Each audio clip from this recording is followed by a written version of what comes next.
Halo, salam sejahtera semuanya. Di sini ada sobat baik kamu, Kak Rin di Curhat Ide. Curhat Ide kali ini akan membahas mengenai surat terima kasih dari seorang istri pada suaminya, yang dikutip dari The Asian Parent.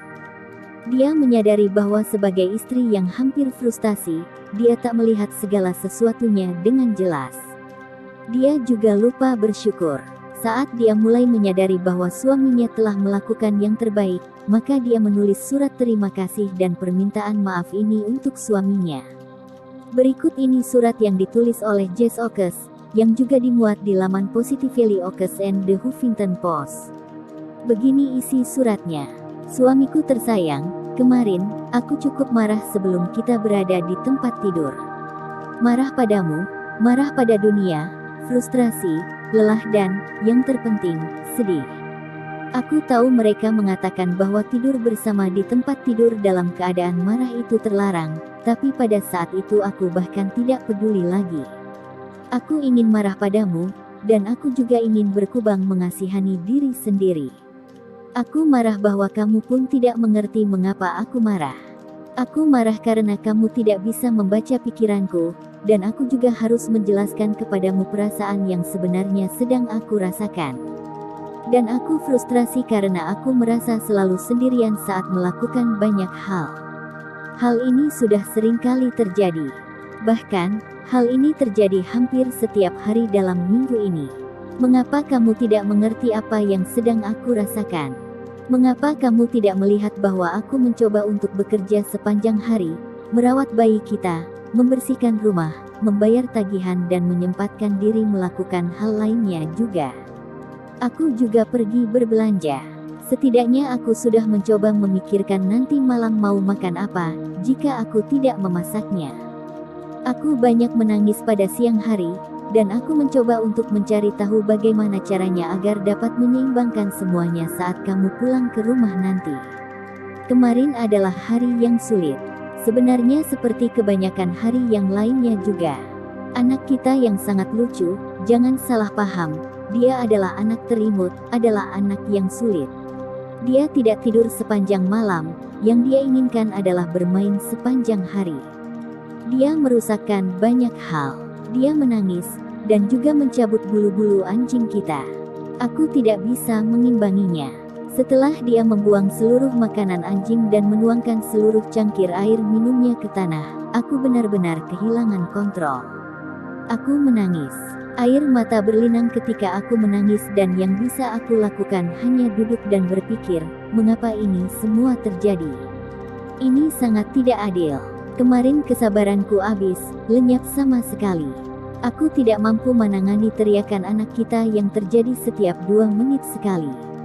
Rumah kita adalah bencana, dan kami punya begitu banyak hal yang harus dilakukan pada hari berikutnya. Aku pikir, aku akan kehilangan kewarasanku. Kemudian kamu pulang kerja, dengan wajah tenang. Kamu menyapa kami dengan kecupan.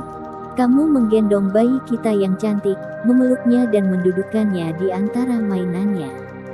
Kamu sangat tenang, tidak peduli apa yang terjadi di dunia ini, tidak khawatir pada apa yang berlangsung di dunia ini. Yang ada hanya wajah gembira. Aku kesal. Sebenarnya, itu adalah tindakan yang cukup meremehkan. Aku sangat marah. Aku memiliki seluruh kekacauan dan emosi. Sedih, marah, kewalahan, frustrasi, apapun sebutannya. Bagaimana bisa kamu begitu tenang? Apakah kamu tidak tahu apa yang sudah aku jalani sepanjang hari ini? Apakah kamu peduli bahwa aku di sini bekerja keras, hanya melihat tujuan hidup dan berjuang dengan impianku, berusaha untuk merawat bayi, merawat rumah tangga kita, sekaligus menjadi istri dan melakukan segalanya? Apakah kamu tidak melihat segalanya? Tapi aku tidak akan mengatakan apa-apa. Aku hanya membiarkannya mendidih di dalam diriku, bernanah. Tahukah kamu bahwa segalanya akan jadi sebuah ledakan suatu hari nanti? Ketika malam hari tiba, kita mengerjakan tugas-tugas kita, kita akan menyuapi bayi kita dan makan malam. Kita akan menghabiskan waktu bersama sebagai keluarga dan kemudian ia mulai tertidur. Waktu tidur bagi kita adalah bergulingan di tempat tidur. Aku akan berbaring di tempat tidur, sambil mengingat segala sesuatu yang sudah aku lakukan. Kemudian aku akan jadi frustasi karena tidak melakukannya dengan baik. Frustrasi itu tidak baik. Aku tidak mengatakan apapun, hanya bisa berbaring ketika kamu melakukan kepentinganmu dan aku pun begitu, hanya aku yang merasa sedikit frustasi. Aku benar-benar sedih. Segalanya terasa terulang kembali. Kamu berbaring di kasur tak berdaya di sampingku. Kamu sama sekali tidak tahu apa yang sedang terjadi di dalam kepalaku. Kemudian kami mulai berbicara, tapi aku sedang tidak ingin bicara. Aku hanya mengangkat bahu. Kamu bertanya apa yang salah, dan aku menjawab, tidak ada. Aku mandi, naik ke tempat tidur, dan menghindari semua interaksi denganmu. Kemudian kamu berkata, berhentilah mengatakan, tidak apa-apa. Apa yang salah? Katakan padaku apa yang salah. Aku mulai memuntahkan kata-kata, seperti perempuan yang kejam, dan saat itu aku mengatakan segala yang ada di pikiranku. Kamu tidak membantu mengasuh anak kita. Kamu tidak membersihkan rumah. Kamu tidak mengatakan terima kasih. Kamu tidak peduli tentang aku, pekerjaan yang aku lakukan gagal. Aku benci tubuhku. Kamu hanya peduli soal dirimu sendiri. Segalanya keluar dan aku tertidur di kasur. Kemudian aku bangun di pagi hari.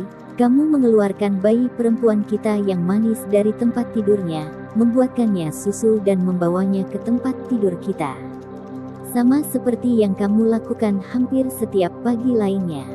Kamu akan melompat dari kamar mandi, bersiap-siap untuk bekerja dan membantuku membuang sampah keluar, seperti yang kamu lakukan hampir setiap pagi lainnya.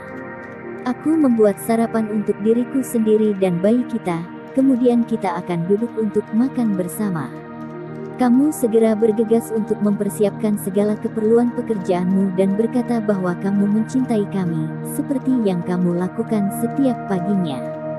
Kamu melakukan hal-hal seperti ini setiap pagi. Kamu melakukan ini setiap hari. Kamu pergi bekerja seperti yang aku lakukan, demi membantu menyediakan kebutuhan kita sehari-hari.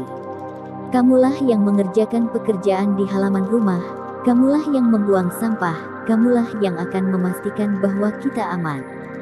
Dan itu terjadi setiap hari. Ketika aku berkata bahwa aku butuh bantuan, kamu akan membantuku. Ketika aku menangis kepadamu, kamu selalu berusaha untuk memperbaikinya. Ketika aku menjelaskan bahwa aku membutuhkan sesuatu di sekitar rumah dalam waktu tertentu, kamu melakukannya. Kamu begitu tenang sepanjang waktu karena seseorang di rumah ini perlu melakukannya, dan seseorang itu bukan aku. Kamu adalah lem yang menyatukan kita. Kebahagiaanmulah yang membuat kita tertawa ketika aku sedang stres dan kewalahan. Kamulah kedamaian dan kenyamanan yang membuat keluarga ini terasa lengkap. Kenapa aku begitu marah? Aku akan memberitahumu, karena 95% hanya terjadi di kepalaku. Sehingga aku melemparkan diriku sendiri ke dalam kubangan rasa mengasihani diri sendiri. Orang lain di sekitarku pun juga sedang jatuh. Bukan hanya aku sendiri yang sedang berjuang, kamu juga melakukan kesalahan.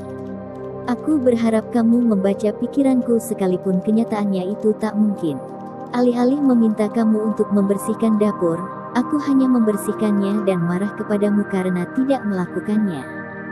Saat bayi kita menangis, aku akan segera menggendongnya dan kemudian memarahimu karena tidak beranjak dan menggendong bayi kita dengan cepat. Aku tidak meminta, aku membencimu karena itu. Jadi, aku minta maaf. Aku minta maaf karena tidak berkomunikasi dengan cara yang lebih baik. Aku minta maaf karena sering marah, dan aku minta maaf karena terus-menerus marah. Ini semua tentang tampilan luarku. Ini semua tentang bagaimana aku akan menjalani hari-hari, apakah aku akan meminta bantuan. Ini tidak ada hubungannya dengan kamu yang duduk menonton olahraga atau menjadi tenang sepanjang waktu. Ada hari-hari di mana aku juga duduk di sofa, selama 1 jam dan menonton bayi kita bermain. Anda tidak marah padaku saat melakukan itu, jadi aku tidak harus marah padamu untuk melakukan hal itu. Ini tentang mengungkapkan perasaanku, menjelaskan bagaimana perasaanku dan mengungkapkan kepadamu kekhawatiran-kekhawatiranku, tekanan, serta kelelahanku.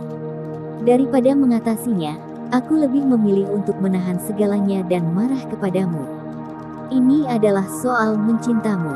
Ini tentang memaafkan ketidaksempurnaanmu, seperti kamu memaafkanku. Ini tentang fokus pada hal positif dan meminta bantuanmu. Ini adalah tentang meminta maaf, dan harus aku katakan bahwa aku sudah bersalah. Jadi, inilah aku minta maaf. Aku minta maaf karena telah berasumsi buruk dan menyepelekanmu. Dengan cinta, istrimu. Menjadi istri yang hampir frustasi memang membuat segalanya tampak jadi gelap. Namun dengan rasa syukur dan komunikasi dengan suami, segalanya akan baik-baik saja. Sekian dulu cerita kali ini. Jadikan video ini sebagai bahan renungan dan pembelajaran. Tetap keep spirit dan keep loving. Terima kasih.